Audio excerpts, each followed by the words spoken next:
Yeah. Good evening, everyone. Good evening, everyone. Welcome to the Thursday night Vision Masters Toastmasters Club. And just for clarity, I said Thursday night, but this is the only night we're meeting, so don't look for us any other time. We've got a great meeting tonight, some wonderful speeches that'll be inspiring and informational as well. As the Sergeant at Arms, I'm going to call the meeting to order and welcome everybody. And just a second, let me don my other hat here. Yes, I'm also the club president. So I'm going to welcome all our guests. Lessa, James, Jeffley, good to see you. Thanks Lisa. for joining us. Daniel, thank you. Arnie and Elaine, welcome everybody to our meeting this evening. We are glad to see you. Hopefully, you'll be able to say, yes, I went to that meeting and it was really great. Wonderful time spent on a Thursday night with all those great people. I'm sorry. Thank you. Lisa, my apologies.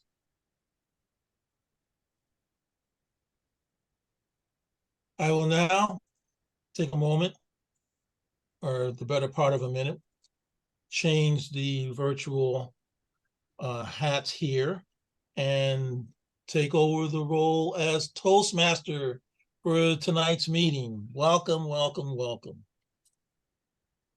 Before we begin tonight's meeting, I just want to let everybody know that our meeting is going to be composed of several parts.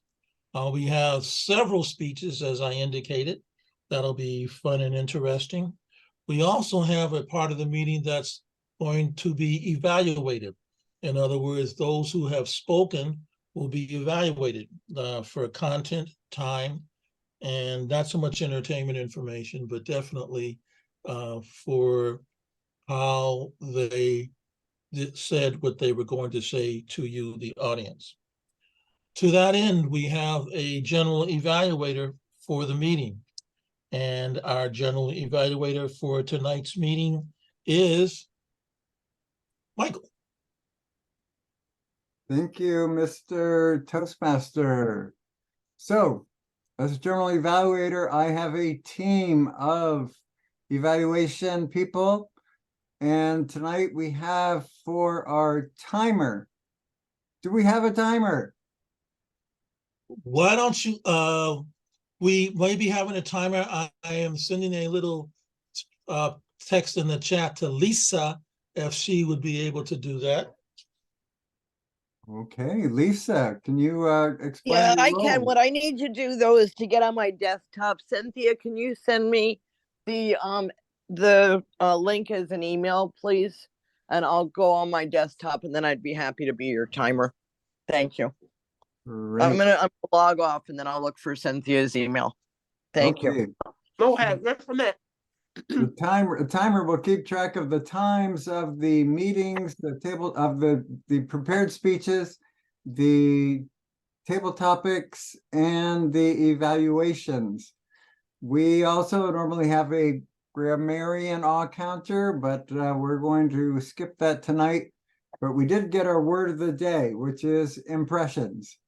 And then we will also have some evaluators. Evaluator for Katrina will be our guest, Daniel Jew. And the evaluator for, let's see. I see that we have a speech for, our first speaker is James. And Right. his evaluator will be Mike Pruitt. Oh, wow. Okay, good. And then our second speaker is Dr. Cartwright. Dr. Cartwright, and his evaluator will be James Jeffley. And then our third speaker will be Katrina, and her evaluator will be Daniel Jew. Back to you, Uh, Mr. Toastmaster. just a bit of correction on my agenda. I had our third speaker being Hank. Hank. Okay. So he would be the third speaker, and Daniel Zhu would be his evaluator. Excuse me. Okay. Fourth speaker will be Katrina, and her evaluator. It says you, but I'll do that honor. Okay. You're gonna do. Oh yeah. Okay. And hello, Carrie Kelly. Welcome, welcome, No, welcome. it's Daniel. Daniel is number 3. Sorry. Hold on. I'm brushing my teeth. Sorry. Katrina will be evaluated by Daniel Zhu, her mentor. Hank will be evaluated by James Jeffley. And Dr. Wade will be evaluated by Michael Pruitt, unless you want to do it Kawaza. Do you have that in the agenda? Well, no, well, actually, I had Mike evaluating James Jeffley. No, no one's evaluating James Jeffley. James Jeffley needs no evaluation. Oh, this is an Mike is educational speech. evaluating Wade, and James is evaluating Hank, and Daniel is evaluating Katrina. That should be on the agenda. Do you see it there? No, that's not how it is on the agenda, but that's okay. Oh, I'm sorry. I must have made a mistake. No, I was reading from the agenda, but that's okay. Guess what? This is real life, Sorry. and changes happen. So, well, Mr. General Evaluator, you've got all that verbal information when it comes time to introduce the members of your team. I'm sure that we'll have that all cleared up. Okay, great.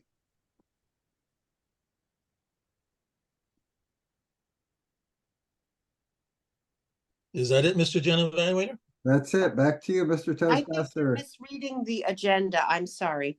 Evaluator 1 is evaluating speaker number 2. There's no one evaluating speaker number 1. And evaluator 2 is evaluating speaker number 3. And evaluator number 3 is evaluating speaker number 4. Thank you for that. We were just Okay. moving off of that, but thank you. Okay. Any other reports from your team, Mr. General Evaluator? Not at this time. How long are these speeches?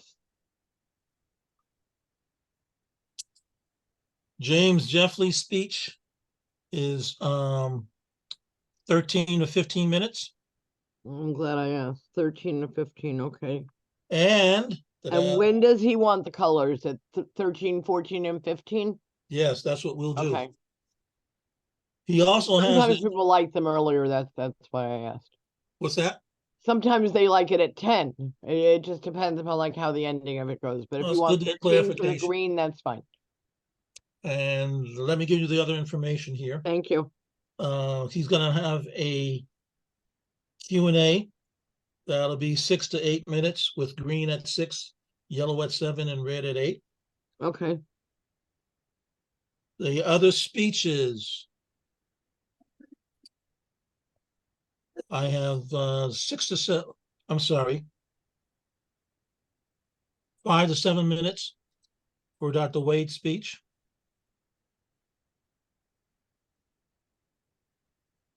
5 to 7 minutes for Hank Cartwright's speech. And 5 to 7 minutes for Katrina's speech.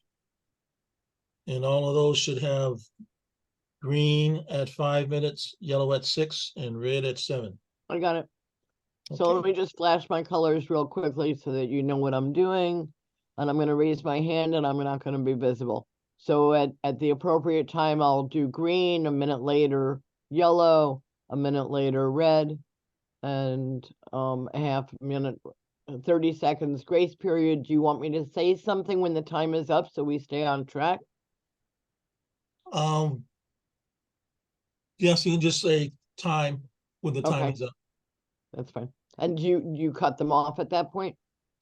No, we don't pull the hook yet on this one. Okay. When you say time, they should be completing their final sentence. Okay, that's great. Thank you. Everybody's been notified when you hear time, you're completing your speech. Welcome, Charlotte Stevens and the ancestors. Thank you. Here to support James. Oh, well, okay then. Well, on that note, we have our first speaker for this evening. Our guest speaker is James Jeffley. He is doing an educational speech. As his intro, he writes, "Becoming a better speaker involves learning and honing many skills. One of the most important skills to master from the Toastmasters Better Speaker series is how to use one's body when presenting." In tonight's presentation, 3-time District 57 International Speech Contest winner and 2-time World Championship of Public Speaking finalist, James Jeffley, will be sharing his experience and tips on how to improve your body language when speaking in a variety of presentation environments. James Jeffley, your body speaks. Your body speaks. James Jeffley.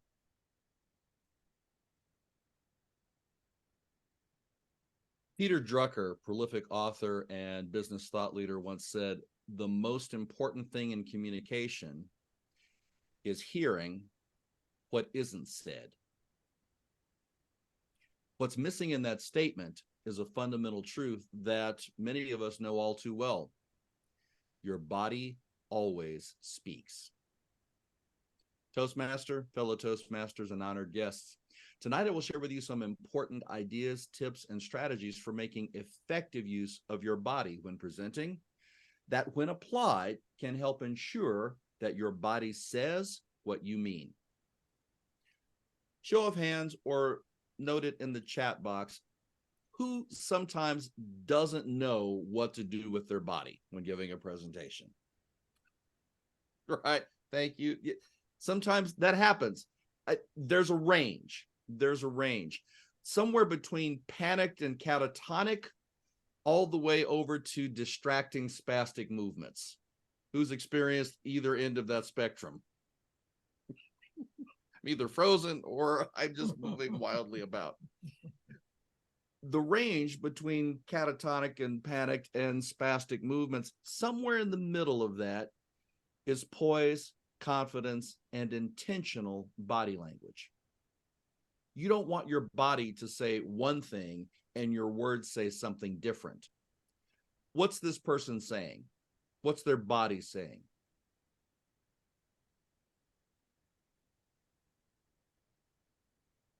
You can I didn't clean my room. I didn't clean my room. They could be saying that. What's the emotion their face is expressing? They're angry. They're pissed. Very angry. Is he expressing "I love you"? Probably not. Probably not. So where there is incongruence between what you look like and what you say, you create confusion with your audience. This is why your body language must be in alignment with your words and your message. So let's talk a little bit about why body language matters. There was a professor emeritus at UCLA, Dr. Albert Mehrabian, and many of you probably heard this research or maybe shared it. He had communication studies that said that only about 7% of what makes our communication truly effective has anything to do with our words. Now, Jesse, I know words are very important to you. That's your business. Find the words with Jesse, and you help people find the right words for their marketing and branding. Words are important, yes? Very, very. And at the end of the day, they're only about 7%.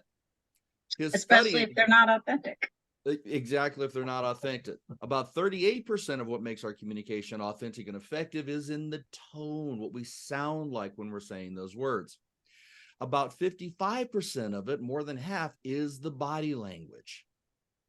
So do the math, folks. More than half of what makes our communication effective is what we look like when we're saying the words. And if you add that to the tone, over 90% has nothing to do with what we say.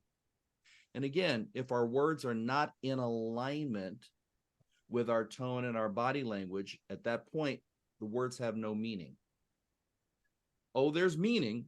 The audience derives meaning from what you sound like and what you look like, which may not be exactly what you meant.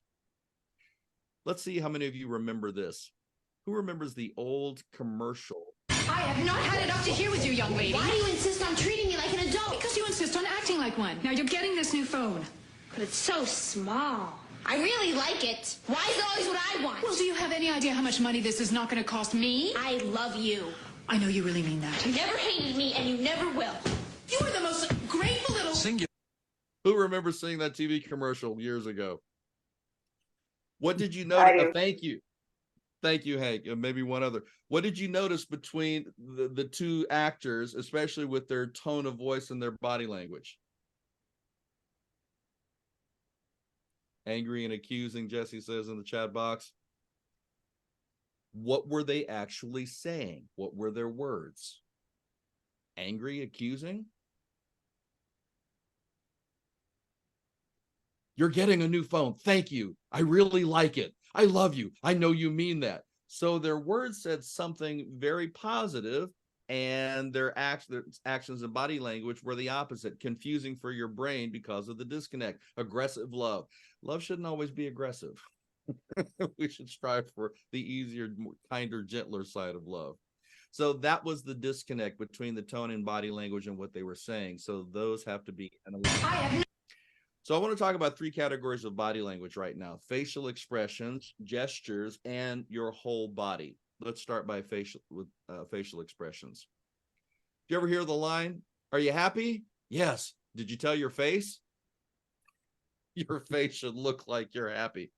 There are many facial expressions that are universally understood, like happiness or sadness or anger or surprise. Everyone right now, do your best if you have your cameras on. Show me happy. Show me what happy looks like with your face. See, there's happy, there's happy. You see the smiles? Look at that. Smiles everywhere. That says happy. So the next thing out of your mouth should sound happy. Now, show me sad. See, right, oh, tears about to fall. Right, that's sad. Okay, now show me anger. For some of you, that was the same as happy. I'm a little confused. All right, now show me surprise. Right? Those are universally understood and accepted. So no matter who's in your audience, where they grew up, what culture they're from, if you demonstrate those facial expressions, you're going to connect with your audience. They will understand you, even though you may not speak the same language. We all speak certain language related to body language. So the message for you, the takeaway here is, don't be afraid to be vulnerable. Really connect and allow your authentic self and your message to come through.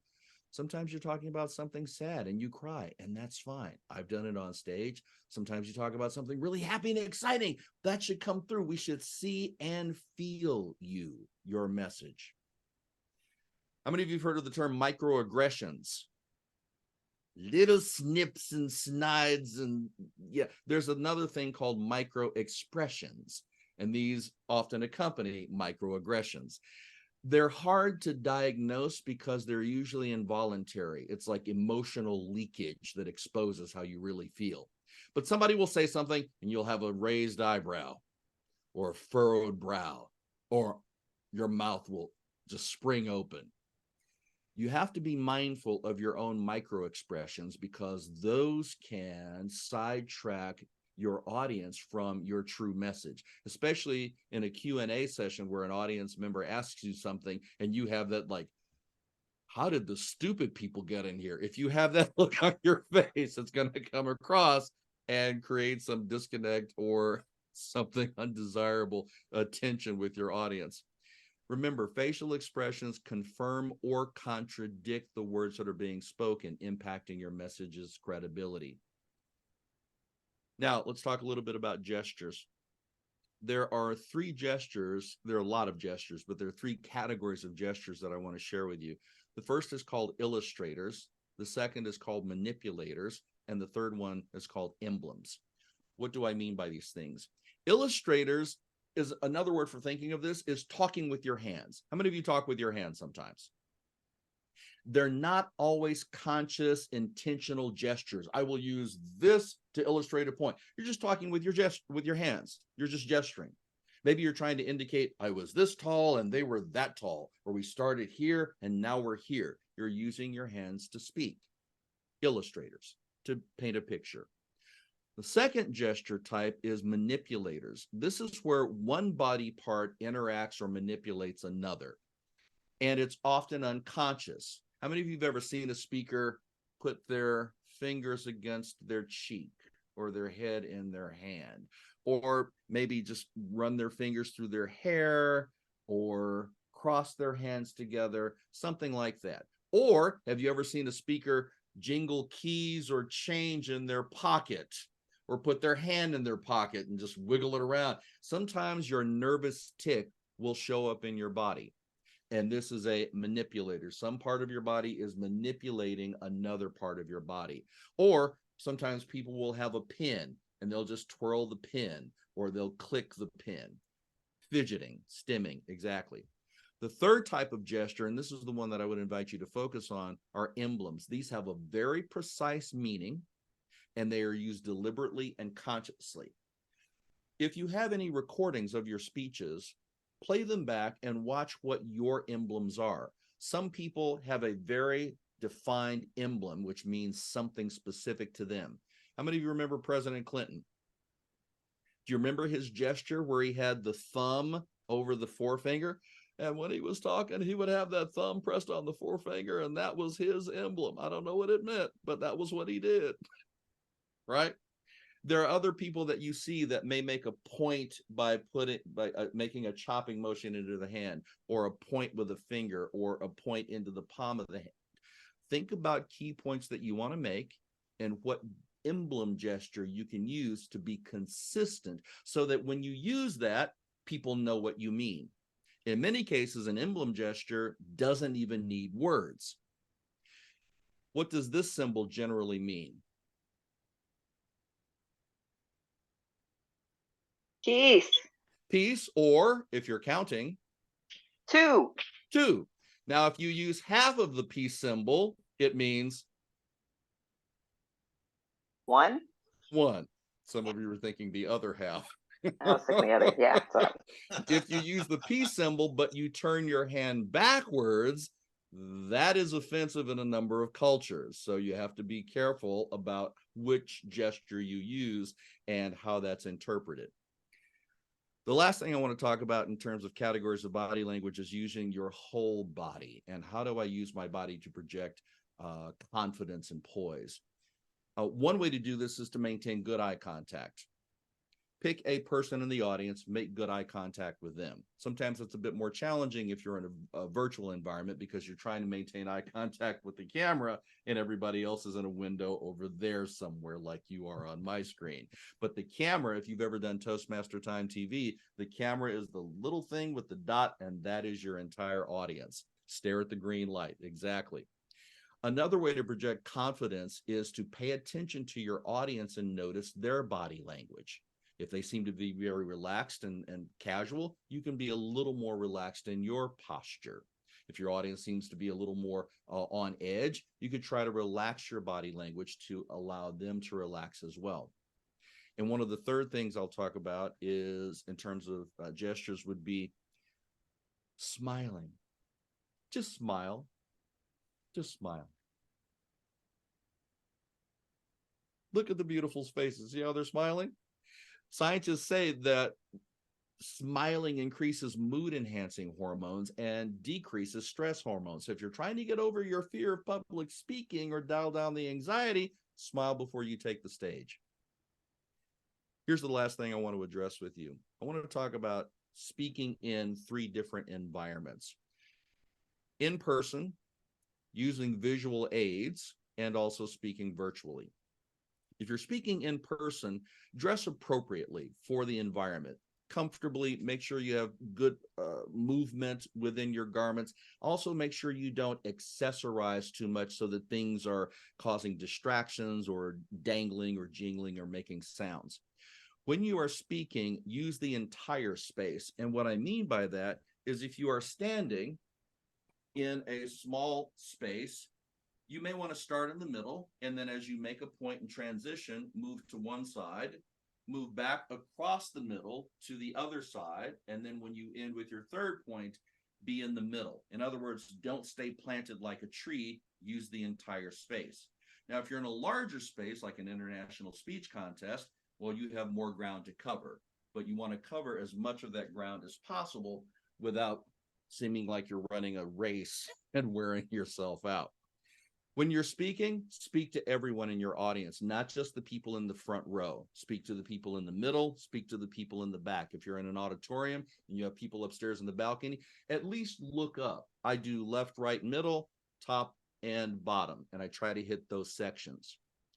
If you're using visual aids, make sure that you at least stand to the side of your visual aid, whether you're right-handed or left-handed.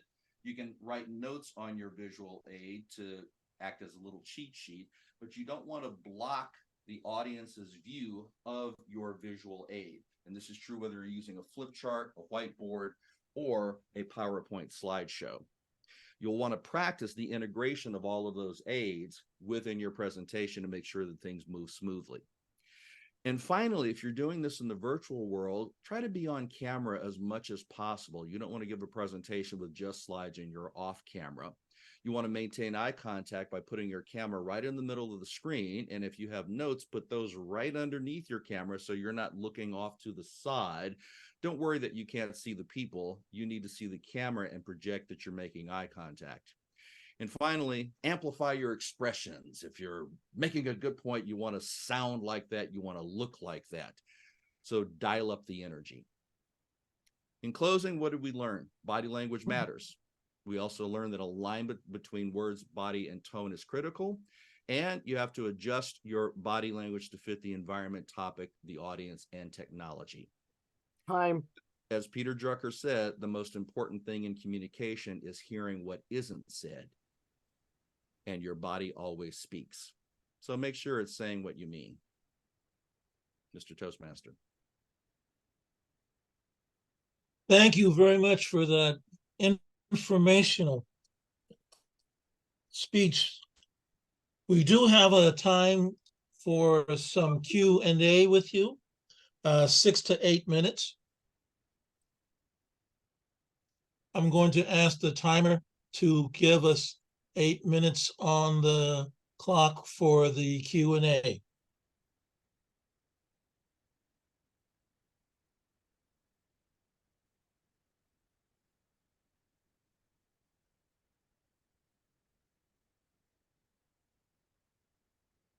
I'm looking for someone who may have raised their hand for a question right now.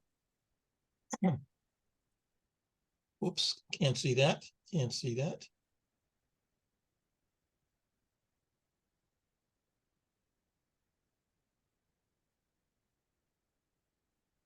Thank you, Well, Jesse. I appreciate that. Well, James, I will ask you, have a comment and a question. Please. Toward the end of your presentation, you mentioned about how to do body language and virtually. Yes. Since much of, at least in Toastmasters, our meetings are more virtual than in person or real time right now, excuse me. Do you have any other suggestions in terms of how to use your body language more effectively? One thing that I notice sometimes when people are given an evaluation of a speech is like, well, use more body language. And yet, for those of us who are doing it virtually, one, we don't really know how. I mean, we've learned how to stand and walk from side to side. But Right. when you're sitting in the chair, it's kind of hard to be more expressive aside from the face. Do you have any other suggestions? I do, and that's a great question. Thank you for asking. How do we use more body language when we're in a tiny rectangle like this? First suggestion, watch other people on TV because they appear in the tiny rectangle too. And not so much newscasters, but maybe talking heads or pundits. Notice how they are, right? They're not really paying attention. It's because you have a camera operator who's dialing in, you have producers who are figuring out which camera angle to go to. But if it's just a straight shot, notice how they are they're trying to stay centered, and they're trying to project their voice, right? And they're aware of their facial expressions. So watch other TV personalities who basically work inside the small rectangle. The other thing I would say is that you have this amount of space. So you want to make sure that if you are going to gesture, you're going to do a big gesture, it stays within the frame. If I'm going to do a little gesture, a medium gesture, or a big gesture, you notice what I did there? Little, medium, big. I emphasized with sort of a chopping motion, the big gesture. That I think has a similar impact to doing this, which is now completely out of frame. So your whole world is in here, and you have to be big within this space. One other thing you can do is don't just think side to side like we do when we're on a stage. Think forwards and backwards. If I want to make a point, sometimes I'll say, come here. I want to tell you something really important. And I might even whisper. Now it sounds like I'm leaning in, and everyone's leaning in too. And what's the really important thing? Practice, practice, practice. Gary, I see you have your hand up. Retinas, please. Jazz hands, you're killing me. Hello there. It is really good to see you and hear you again. Now, here's my challenge for you. You did a lot of talking about watch this, look at that. That works for folks who have normal eyesight. Right. What would you say to someone who has to use other senses to make sure that their audience is connecting? Yeah, so if you are visually impaired, or whether completely or partially, then you may not be able to rely on the visual cues of seeing the camera. So how do you connect with your audience? I would say two things primarily. Number one, through your voice. So you have to make sure that you are using vocal variety and inflections. Two, you're telling stories. Audiences love stories, and they connect with stories. Stories, like body language, are universal. I don't care where you grew up in the world, you grew up with stories. The third thing is, I would say, make sure that you have a compelling message, not just a story, but a compelling message, because your audience will connect with that too. It's really about connecting with you and your story and your message at that point. Does that help, Carrie? Thank you so much. If that helps. Great, thank you. I'm not sure how much time we have left. Do we have time for another question or two?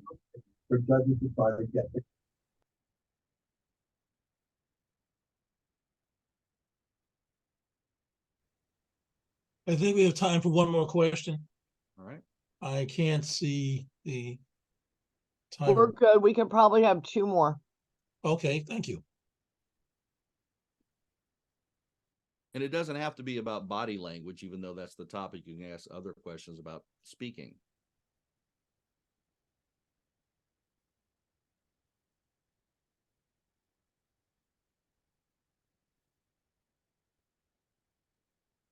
Hi, James. This is Elaine. Hey, can you speak to what you've seen work or not work in regards to inviting the audience to participate in any kind of body movement with the speech? What do you recommend? What did you see me? Great question. What did you see me do in this presentation? Yeah, raise our hand. Yep. Right. Yep. You make a direct request to the audience. Turn your cameras on or use the chat box. Raise your hand. Now show me happy, show me sad, show me angry, show me surprised, right? So just make a direct request of the audience, and most audiences will follow a direct command. Not everybody, but most people. If they have their camera on, they're probably going to participate. Does that help? Yeah, thank you. Welcome. Thank you. All right, one more. Does the cat have a question?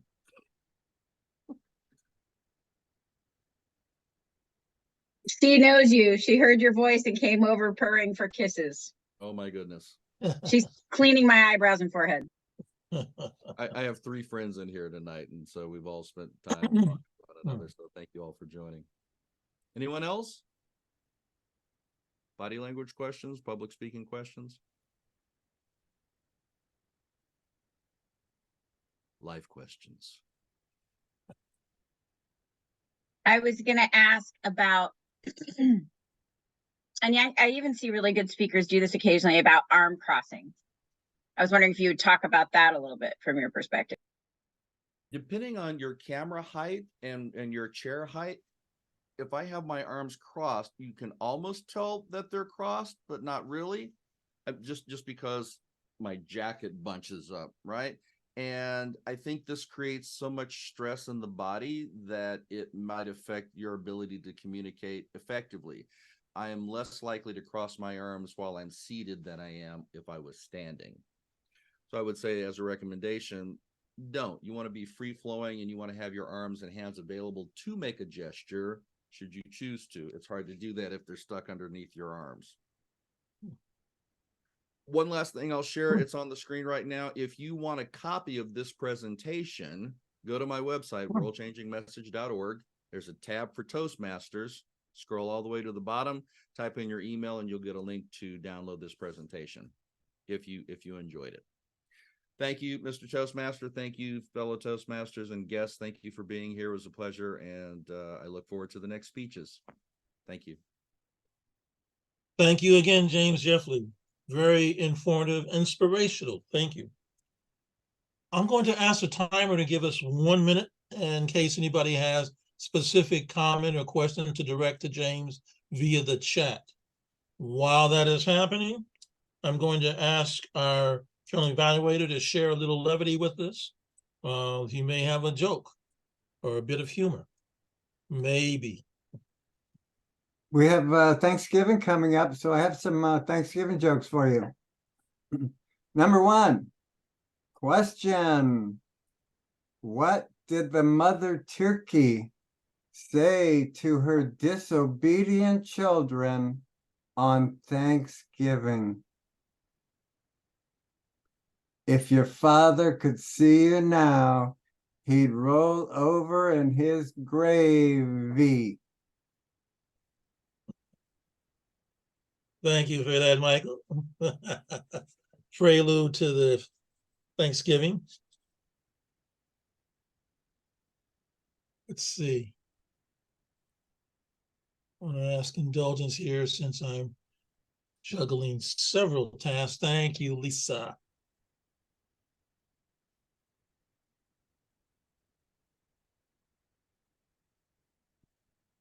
Our second speaker tonight is Dr. Wade Cartwright. Dr. Wade Cartwright is a medical doctor specializing in otolaryngology. I believe that's ear, nose, throat, in Oakland, California. He has been in Toastmasters since 2014 and has served in several club officer and area director positions. Dr. Cartwright is the VP of Membership and Secretary of the Vision Masters Toastmasters Club. He is also the Vision Masters Speechcraft Coordinator. Dr. Cartwright will be speaking from the Pathways Dynamic Leadership Level 5, Leading in Your Volunteer Organization. This is a 5 to 7 minute speech. The speech title, My Experience as Vision Masters President, Dr. Wade Cartwright. Dr. Wade Cartwright, My Experience as Vision Masters President.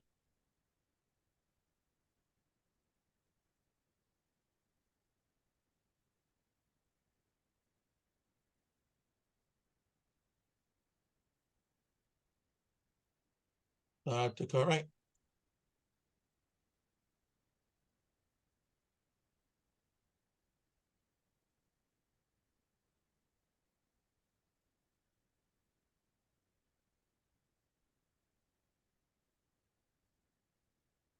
Good. Need to unmute. Dr. Cartwright, can you unmute, please?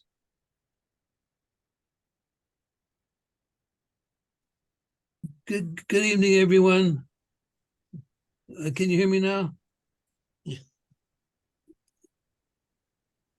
Excuse me for this, but anyway, let me share with you some learning that I've had in Toastmasters. Before coming to Toastmasters, I was a private solo practice otolaryngologist with an office of maybe 1 to 2 employees, and did most of the things by myself. If I wanted things done well, I just did it by myself. But after coming to Toastmasters, I had to do some learning. I had to learn how to delegate, which was obvious when I tried to orchestrate a speech contest. As you know or will know, in our speech contest, there are about 13 to 14 different roles that have to be met. So these roles need to be done by preferably different people. So delegation is very important. At first, I had a lot of difficulty and didn't know very much about delegation.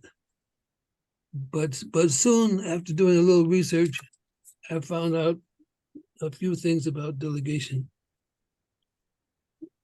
Basically, what is delegation? Delegation is the transferring of the responsibility for a certain task and the empowerment of someone to do that task. It's better for a team of people to be involved in most tasks to achieve excellence. In Toastmasters, there's some help. There's a 5-step method of delegating. The first step is prioritizing the project, determining which pieces can be assigned to other people. The second step is to match people with the piece of the project. The matching should be in terms of the time available, the ability, and the interest of the person to accept that assignment. The third step is to assign the responsibility for that piece to the assignee. The fourth step is to empower that person to do what's necessary to accomplish that task. The fifth step is to establish accountability, to determine mutual performance standards, mutually acceptable performance standards, and a timetable for performing these standards. To establish a by when, which is very, very important. And even more important is the follow-up, the making sure that progress is being made and feedback, necessary feedback is provided when needed. These are important steps that are very helpful. And when the project is over, it's good to provide recognition for roles well done, and recognition for the effort that has been provided.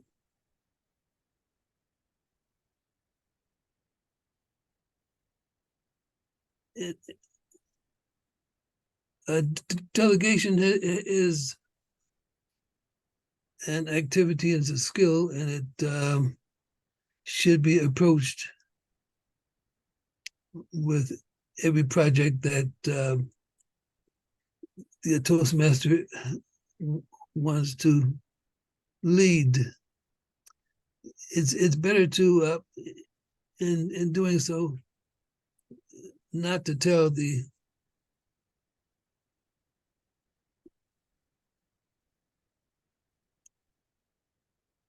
assignee to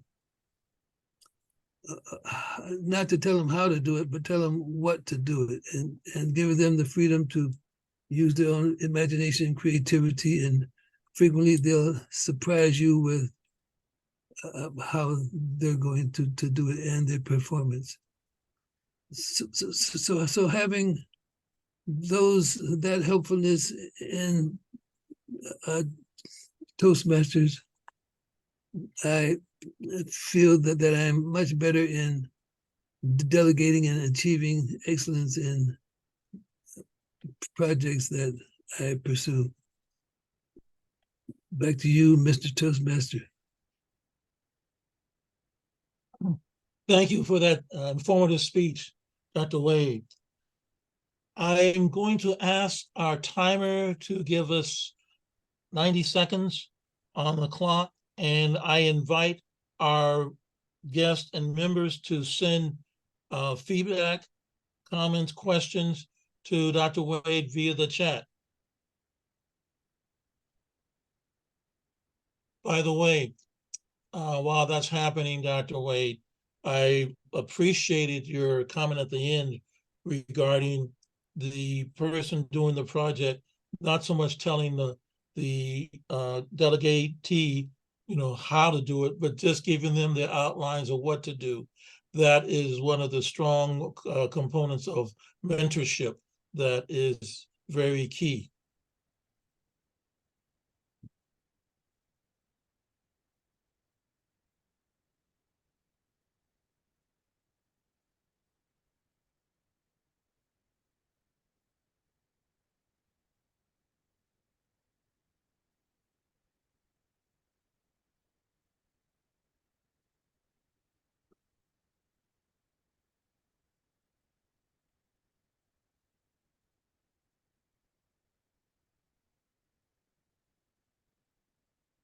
Is it okay if I say something? Go right ahead. I don't know if you saw the chat, Wade, but I really appreciated many of your points, but especially that you started your speech with an example that I thought showed real humility and is ingratiating to your audience about what you've learned in Toastmasters and how it changed you. Thank you for that. And I see that from our timer, the time is up regarding the shares. You can continue to share via the chat with Dr. Wade, but we do have another speaker. I told you we had a bunch of information tonight, and the information and impressions keep coming. Our third speaker tonight is Hank Cartwright. Hank Cartwright, he's a nephew of Dr. Wade Cartwright. He's also a a registered ICU nurse in Detroit, Michigan. He's one of our newer members in the Vision Masters Toastmasters Club. This will be his third speech with our club. Personally, his interests include working out, and he says trying new ice cream flavors. Now that would be an interesting little hobby. We'll have to talk about where these new flavors come from. But anyway, Hank Cartwright is speaking on Pathways tonight, Team Collaboration, Level 1, Option 3, Intro to Body Language only. This is a 5 to 7 minute speech. The title of his speech is Tales from an ICU Nurse During COVID, Hank Cartwright. Hank Cartwright, Tales from an ICU Nurse During COVID.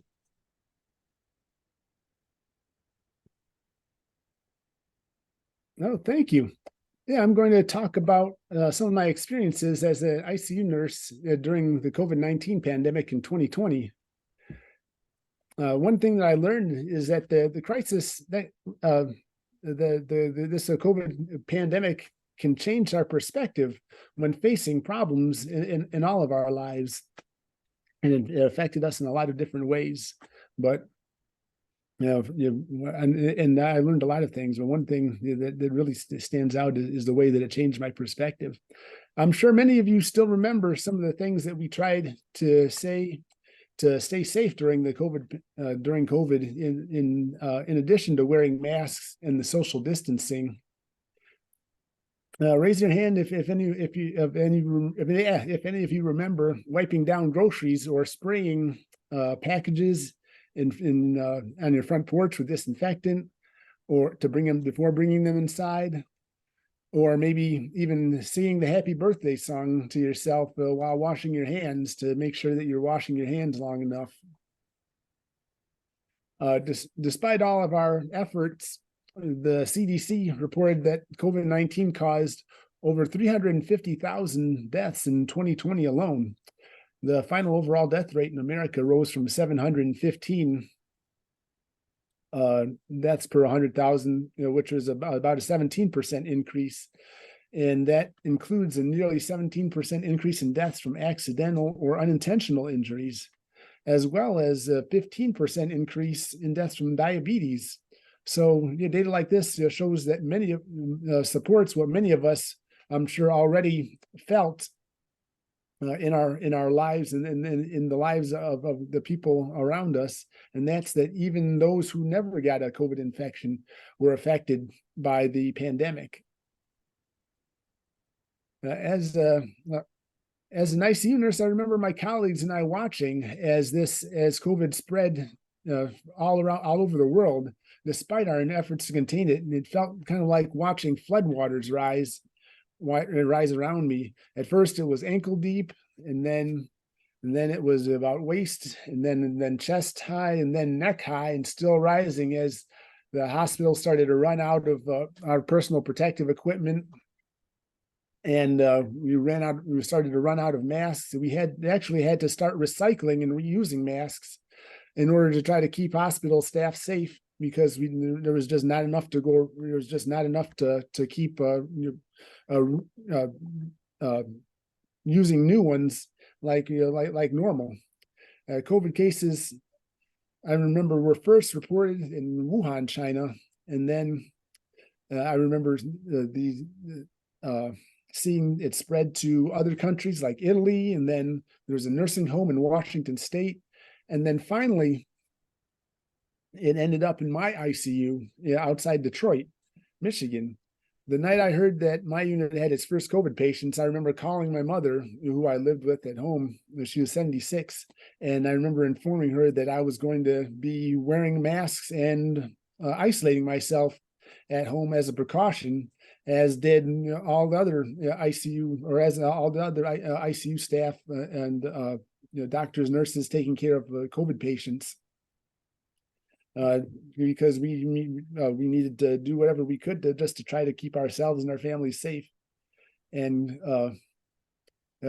the next day when I drove to work during rush hour, I saw that I was the only car on the road, and it almost felt like I was in that Will Smith movie where he's the last man alive on Earth.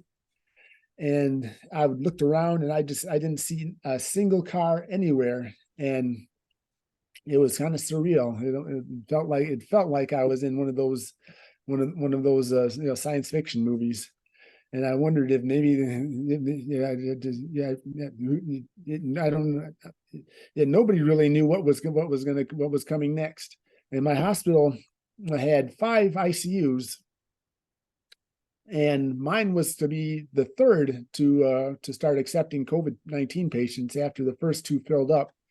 Most patients did not come directly to the ICU, but first they came to the emergency department, and then they were admitted to the regular floor of our hospital. And then as the disease progressed, they eventually had to be intubated, meaning that they would put a tube into their a breathing tube into their trachea in their lungs to help them breathe as they were hooked up to a ventilator and transferred to the ICU. And I remember during the night, hearing about every hour over the hospital PA system that for emergency intubations for patients who had become just unable to breathe on their own. And just every hour I would keep hearing over the system, anesthesia stat with intubation, room 4132, or anesthesia stat with intubation, room 5428, all night long. And I knew that these patients were getting sicker and sicker, and they were coming to the ICU in numbers that I had never seen before. Within a week, my unit went from no COVID patients at all to being completely filled, or nearly completely filled, with very sick COVID patients, and honestly, most of them did not survive. But although one thing that I noticed is that COVID really changed my perspective on how I look at various problems in my life and within my patients. Because I remember a trauma patient who fell off his motorcycle going 45 miles per hour, and he tested positive for COVID. And when he arrived at the hospital, when he tested positive when he arrived, and he had 2 broken arms and 2 broken legs and a fractured spine. And I remember when I touched his arm, he shouted, "Ouch!" and "That hurts." And his injuries were serious. But when I heard that he had no signs or no significant COVID symptoms, I remember feeling relieved that at least he could breathe. And that meant his odds of survival had were significantly higher than the patient in the next bed on a ventilator who was declining rapidly. And it's moments like this that help me to change my perspective regarding the problems in my life and my patients, and it helped me appreciate things like breathing that can be easily taken for granted. Yeah, that's all. Back to you, Mr. Toastmaster. I hated to cut you off. That was so interesting. Thank you. Mm-hmm. Thank you. Thank you for that informative and nice little micro view into what it takes to deliver healthcare in a crisis. I'm going to ask the timer to give us 2 minutes so that the members and guests can send comments and questions to Hank in the chat. While they do so, I'm going to ask our general evaluator to share one more slice of levity with us, please.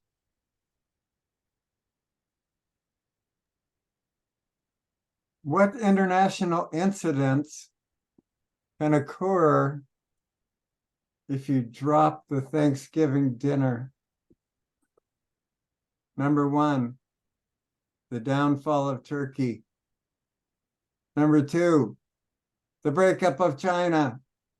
And number 3, The overthrow of Greece. Hold on to that bird.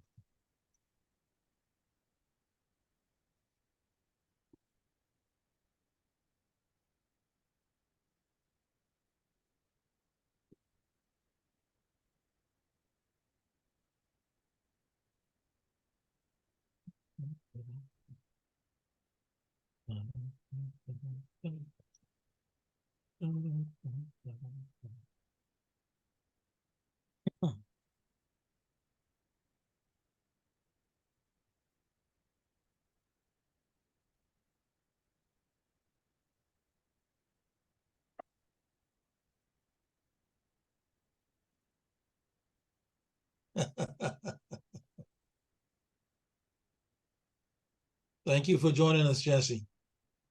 Thank you.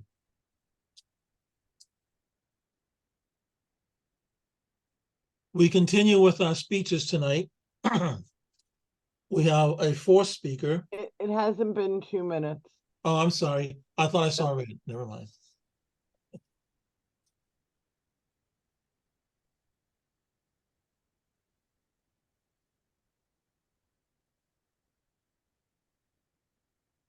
Okay.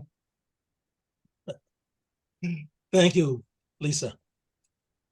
We have a fourth speaker tonight. Our fourth speaker is Katrina Vizinau. Katrina is a member of the Vision Masters Speechcraft program. She started her Toastmasters journey in July of 2023.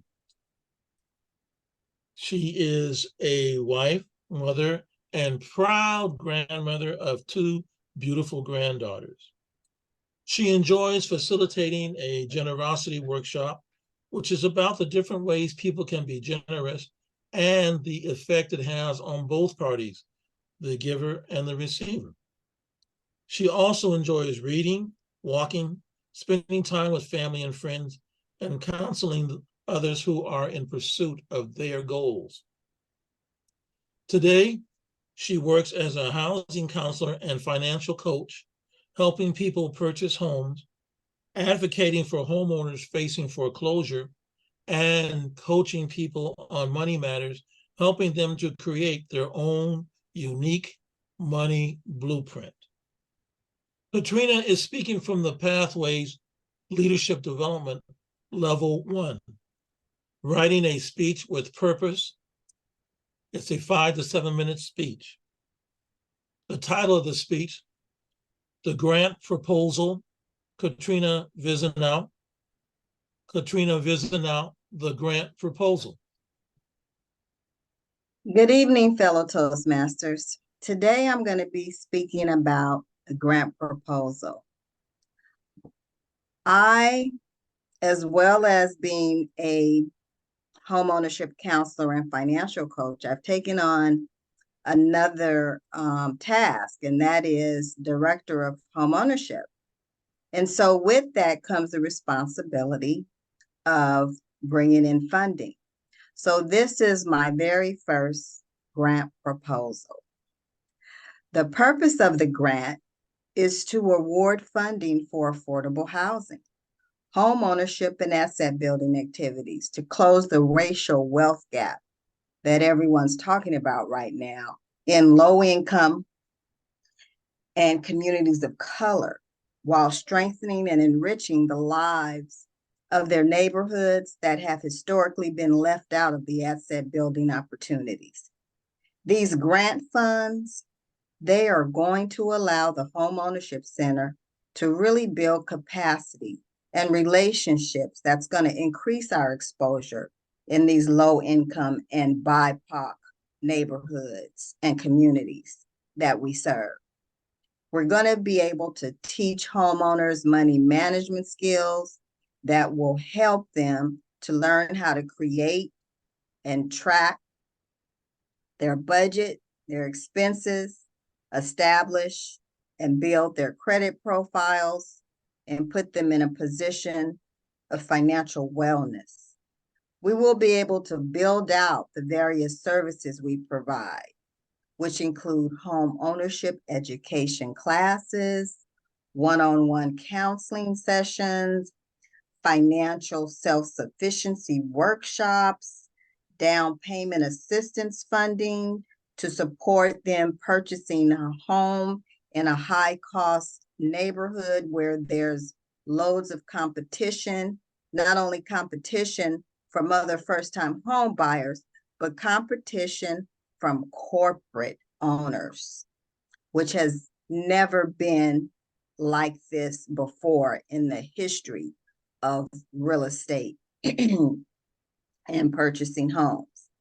We'll also be conducting loan document reviews and providing lending circles and so much more.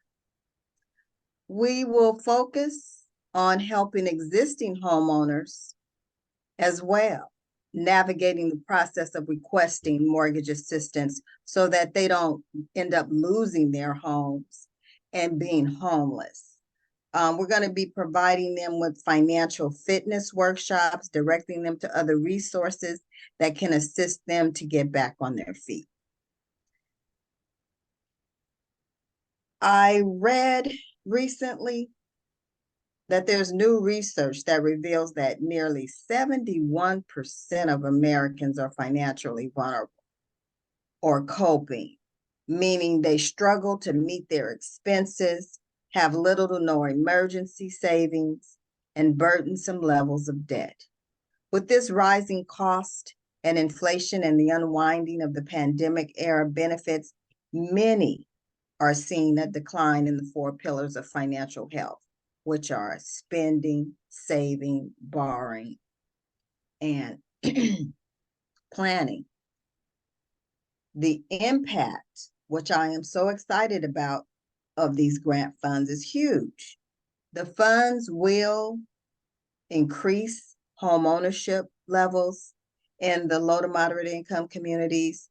They're going to help people increase their credit scores, thereby being able to take advantage of low and affordable lending products and services. They're going to be able to offer their families opportunities for home ownership, a place they can call their own, not have to worry about getting a 3-day notice or a letter saying that they need to move because the seller is selling their property or the landlord is moving in their family members. They'll be able to relax and not worry about being displaced. It will be an opportunity to create wealth and leave a legacy for generations to come. Our goal is to help improve their financial well-being, which in turn will help to improve their overall health. And so we're excited about this opportunity and look forward to going through the application process and the grant writing process for this grant proposal. Thank you. Katrina, thank you for that informative speech, very timely, considering, as you mentioned in your speech, how a majority of Americans are fiscally fragile, and that hopefully as this grant goes through, it can provide some solid basis for those families. Thank you. Now I will call to our virtual lectern, our general evaluator for tonight's meeting, who will call forward members of his team to evaluate our speakers. Mike Pruitt.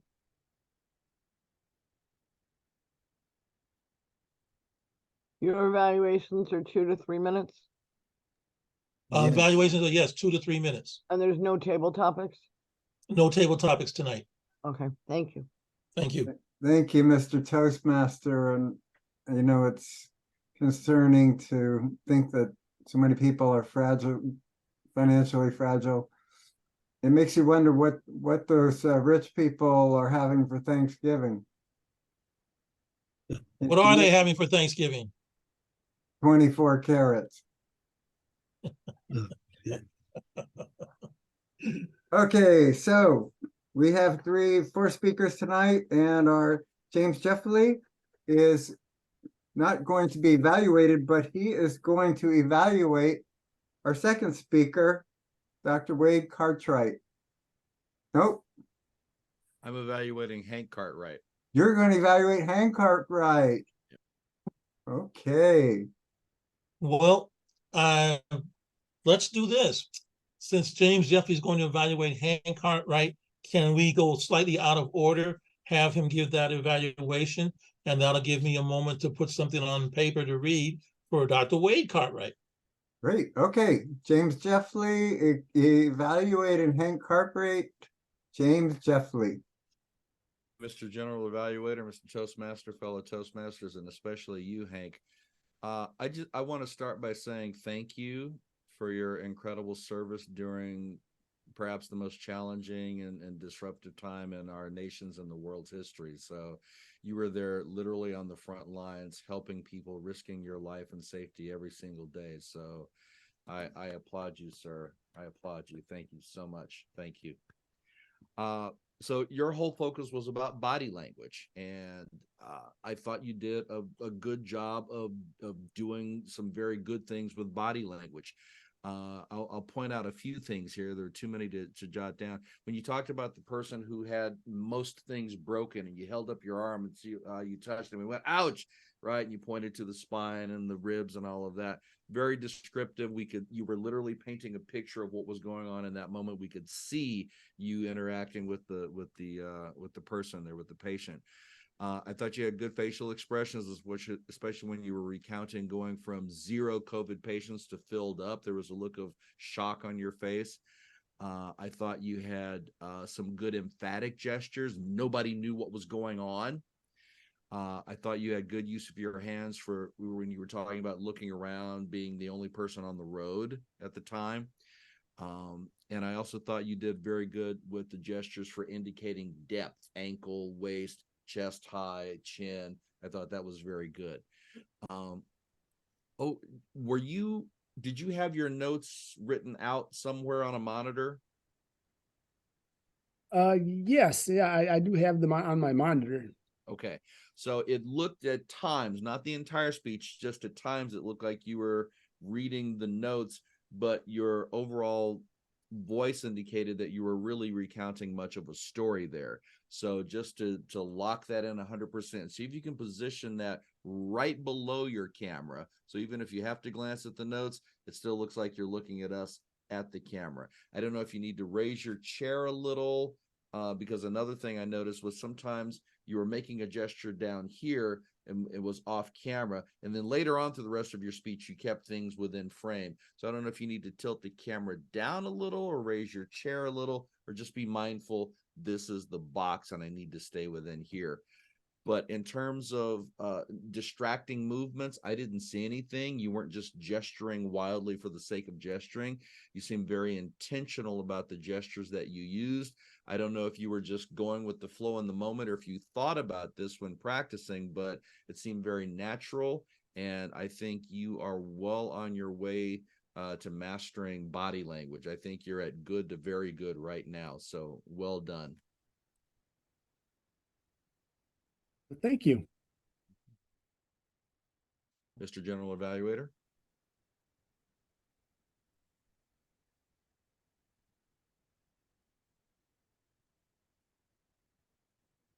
Oh, Michael, you're muted. Thank you for that evaluation. Okay, so Kiwaza, did you want to do it next? Sure, let's. Okay, so we're gonna have Kiwaza evaluate Wade Cartwright. Kiwaza Imara evaluate Wade Cartwright. Dr. Wade Cartwright, your speech was from the Pathways Dynamic Leadership, leading in your volunteer organization. When I first read that, I thought that's an interesting title for that, since at least for those of us in the club, nobody's getting paid, but that's another story. You outlined in your speech what it takes to lead in the organization, and you used as a model organizing for a speech contest. You listed the number of people that would need to be involved, and you outlined the various areas that needed to be covered somehow. Excuse me. This gave us an idea of the breadth of what it takes to lead. In other words, not just being in front of a podium and speaking, but actually contacting folks, contacting people to convince them that, yes, you want to give extra part of your time for this effort.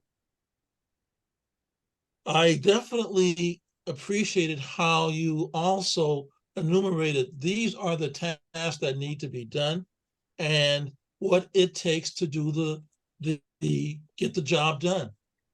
As I mentioned earlier, I really appreciated you saying, tell the people what you need to be done and leave it to them on how that happens. That is so important in terms of one, getting buy-in, but also being able to tap into the creativity of one's team members. That takes some of the stress off of you as a leader about figuring out how we're going to do this. It definitely draws on the creativity and resources of the team. That's a good, very good technique. What I would offer to grow on is in the speech delivery, your pacing. Sometimes you kind of stopped, and what I would offer is while you stopped and maybe we're getting the next thought together, just do a little, take a breath, relax your body, and the audience will relax with you. Also, maybe just a little more vocal variety. It's really hard to do so virtually. A lot of us are still working on the basics, you know, where's the camera, where's my eye, where are their eyes? But just a little more in terms of the body language and vocal variety. You gave some good information, some good tips and techniques in terms of leading in the organization, but also just general leadership techniques and tips. Much appreciated. Back to you, Mr. General Evaluator. Thank you, Kawaza. Our next evaluator is for the speech from Katrina Vizinau. And we have another real treat. So nice to have James come here and spend some time with us. We have Katrina's mentor, Daniel Jew, who is also our District 57 Zoom Master. Daniel Jew to evaluate Katrina Vizinau. Katrina, thank you so much for giving what I thought was a wonderful speech tonight. I wanted to go over some things that I thought went really well for your speech, a couple of things that I think would really make your speech shine that much more, and then something to challenge yourself with this speech. First off, I love the structure of your speech. You started off by talking about your credentials, establishing why you're a knowledgeable person on this subject. Then that led into what your grant proposal is about, and then most importantly, how it will help your clients and the community. It was a very logical structure, and overall it flowed very well. I noticed that you had excellent vocal variety, and in particular, I was really impressed at how confident and assertive you spoke when you were talking about how your grant and the funds that it provided would help your clients and the community. You spoke very passionately, and I could tell that you really meant what you were saying. I also noticed that you had really good eye contact when you were giving your speech. That is really hard to do in Zoom, but I thought you did an excellent job on that. I try really hard to look for gestures. Unfortunately, I could not see any.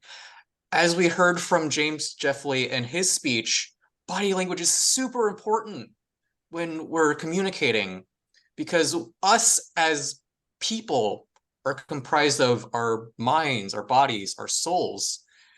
And when our body speaks through body language, our mind speaks through the words we say, and our soul speaks through the tone that we give it, that is all that together forms how we communicate. And when the mind, the body, and the soul are all saying the same thing, that's when our message really shines. So I encourage you to really pay attention to your use of gestures and really make your message shine like gold.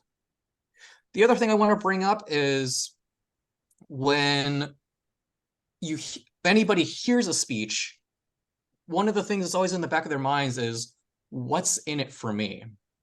Which leads into my challenge for you, which is think about how you could answer the what's in it for me question.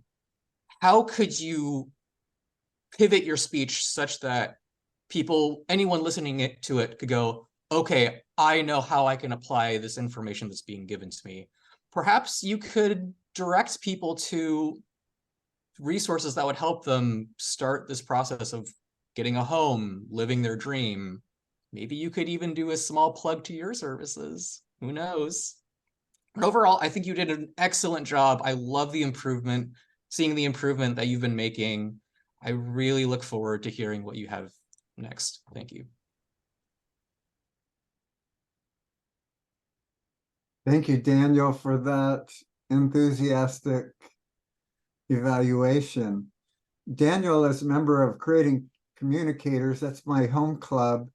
We're based in Antioch. We used to meet at the Kaiser Hospital in Antioch when we met in person, but now we're all on Zoom.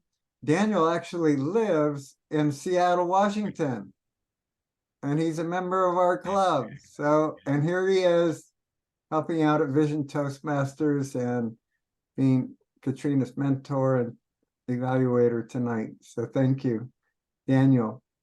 Well, it's time to get our timers report for the evening. I noticed Lisa has been paying a lot of attention to make sure that everyone is notified of their timing. And would you give us your report, Lisa? Great. Thank you so much for that warm introduction. I would be delighted to. So a few people needed to be stopped, and I felt really bad about that because the speeches were actually so well done. So on James, his 13 to 15 was clocked at 15:45, and his Q&A was within time. He was at 7:40. And for Dr. Wade, he was at exactly 7 minutes.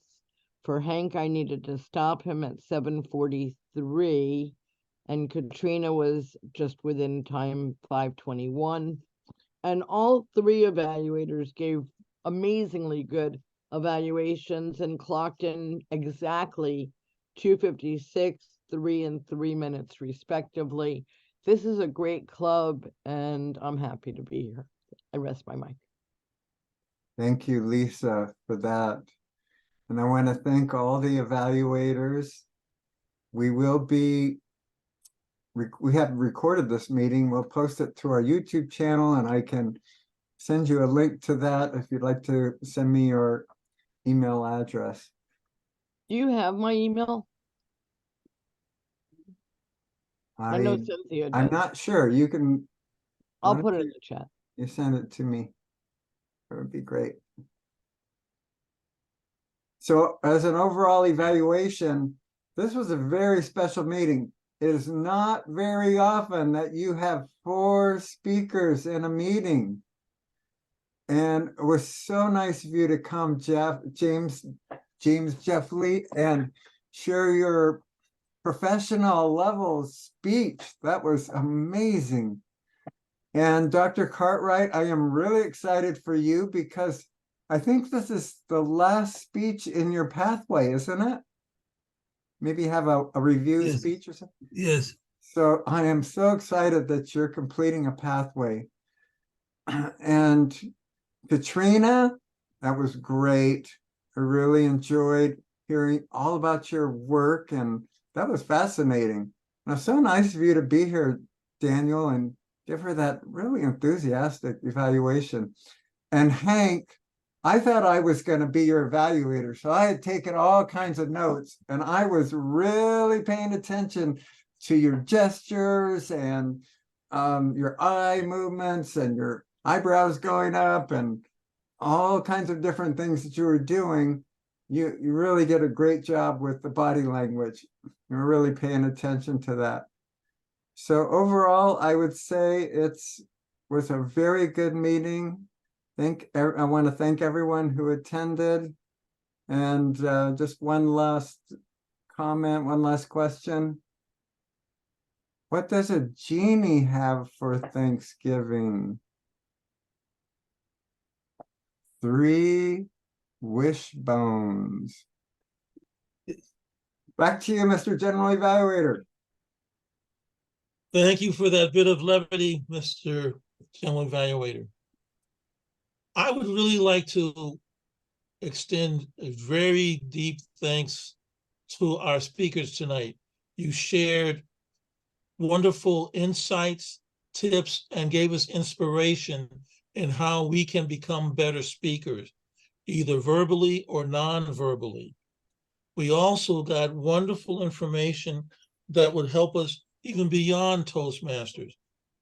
I am of the opinion that Toastmasters is to communicate better, but not just in the club, but as persons on the planet, however, wherever we are, at work, in our relationships, how we can become better communicators to say what's really going on with us so that we can better understand each other.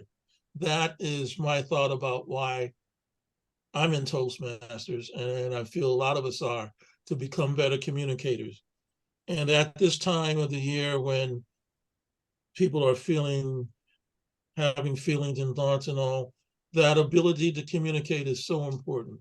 I just want to communicate my thanks to everybody who attended tonight's meeting, to our speakers, James, Jeffley, Wade Cartwright, Hank Cartwright, Katrina Vizinau. Thank you very much for sharing with us tonight. Lisa, thank you for volunteering and being our timer. And Daniel, I want to thank you for helping with the evaluations. This was a special meeting. I really appreciated all the input. And our club will not be meeting next week as it is officially Thanksgiving. And some of us will be somewhere either at the table, away from the table, or sitting down at the table. On a I cruise want to wish ship. everybody a very good holiday, whatever you call it. Enjoy the time with family, friends, and community. Thank you.